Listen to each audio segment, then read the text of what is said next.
Well, ladies and gentlemen, tuwashukuruni sana na jamaa wananisukuma huko nyuma. Mkiona angukia microphone mjue ni pressure mzee Moi. Unajua Tanzania alikuwa anamuita mzee Kirungu because of rungu. Kwa hivyo mimi na wenzangu hawa ambao tumetoka kwa mguu upande ule wa Intercontinental Hotel, tukaamua tutatembea tu pole pole as a way of our memory to mzee Daniel Toroitich Arap Moi. Maisha ya mzee Moi yamemguza kila mwananchi, na sio tu kila mwananchi bali pia eneo nzima la Afrika Mashariki na hata Afrika nzima. Lipata fursa ya wenzangu kubeba condolence book tukapeleka AU, na jana na leo hata viongozi wa Afrika nzima wanamuomboleza mzee. Utaona kwa mfano yale ambayo mzee President wa Uganda Yoweri Kaguta Museveni amesema, na yale Rais Asisi, outgoing chair of African Union Commission, vile amezungumza. Incoming president, the chair of AU, and President Ramaphosa, walipo observe a moment silence today. Now that tells you that the whole continent is actually mourning with Kenyans. Mzee was a towering figure. There are a lot of things that you may not remember, but some of us were there to witness life. For instance, when he asked me as his foreign minister to convene the first meeting of the Ministers of Foreign Affairs at KICC, and I was joined that time by after my friend Kikwete now become Foreign Minister. There was Minister Regasira and Minister Rugunda, who is today the Prime Minister of Uganda. We were tasked with fast-tracking the re-establishment of East African Community. We worked expeditiously because wao ilikuwa mapenzi ya mzee Moi, Rais Ali Hassan Mwinyi, President Museveni, na sisi tukaanza mbio kabisa. Finally tukaenda Arusha, and the mistakes of 1977 were corrected.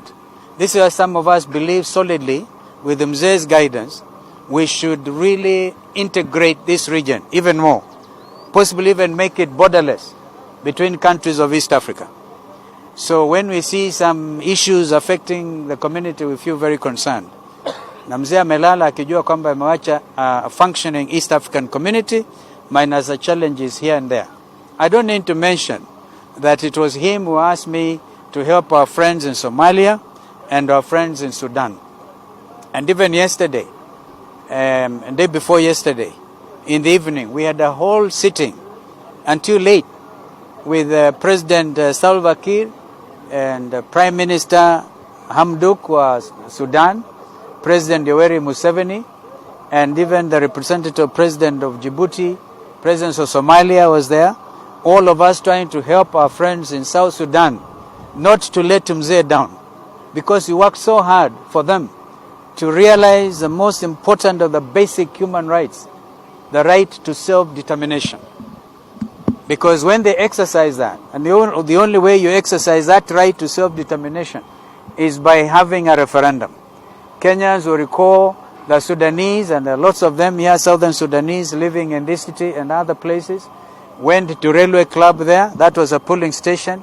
They exercised their right to self-determination by voting and thereby establishing the world's newest state, the Republic of South Sudan. They now know they have, we agreed 2 days ago in Addis Ababa that they will have to form the government in the next 12 days. A national unity government in the next 12 days. So we wish them well. All of this, that's why, in fact, President Salva gave me the letter of condolence to carry to his brother, President Uhuru Kenyatta. Yeah. So if you see President Uhuru Kenyatta, please tell him I'm carrying a message from his brother, and I have to give it to him. And also the same with Prime Minister Abiy. Everybody, the outpouring of love towards Kenya in memory of our second president is overwhelming. Nobody is an angel. And Mzee clearly was not an angel. He could get angry. He could do, and I remember myself very solidly when in 1991 we had to repeal Article 2A of our Constitution in order to re-establish multi-party democracy. Mzee was very clear. There were some who felt, no, we should not go that way. But alisema wa Kenya tulio wengi tukae pamoja. You know, if you watch those clips that are going around, kisema viongozi wasirukeruke, kurukaruka hapa na pale. Yeah? Never mind some of us rukaruka for the benefit also of the country. But he stood for one united country. Detribalized. In fact, I remember one time he had to tell me, Stephen, mimi kazi yangu niweka kiraka kila mahali. He believed in inclusivity in government, which is what our two brothers, President Uhuru and Raila, are also trying to do through the BBI initiative. Inclusivity, so that we can feel that we are one nation. So I think Kenyans are doing the right thing.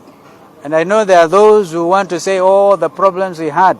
Yeah? If we imagine that Mzee was able to save this continent, this country, from what was happening elsewhere in Africa, during those days of scientific socialism.